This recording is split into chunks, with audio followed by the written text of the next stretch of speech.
আজকে সকালে ব্রেকফাস্ট করেছিলাম, খুব হেলদি একটা ব্রেকফাস্ট, বাটার টোস্ট, কলা আর তার সাথে ডিম সেদ্ধ।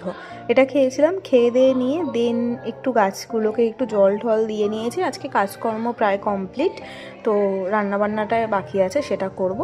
আর এদিকে গাছগুলোতে বেশ জল ঢল নিয়ে, আর ছোটো গাছ লঙ্কা গাছটাতে একটা লঙ্কাও আবার ধরেছে দেখছি। আর এই ফুল গাছগুলো না সোনামার গাছ, খুব প্রচণ্ড রোদের তাপ বলে এখন আমার এই জানলার মধ্যে কয়েকদিন রেখেছে। কী যে ভালো লাগে ফুলের কালারগুলো, কি বলবো, তোমরাও দেখো, খুব সুন্দর দেখতে ফুলগুলো। তো এখন যত্নের পালা পড়েছে আমার।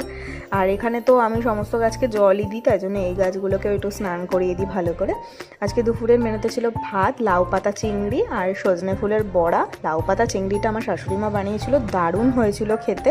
রেসিপি তোমাদের সাথে একদিন শেয়ার করবো। এদিকে ছিল ইলিশ মাছের মাথার চচ্চড়ি, এদিকে ছিল স্যালাড। খেয়ে দিয়ে নিয়ে আজকে আমি দুজন মিলে ভেবেই রেখেছিলাম একটু বিয়ের ভিডিওটা দেখবো, তো সেটাই দেখ।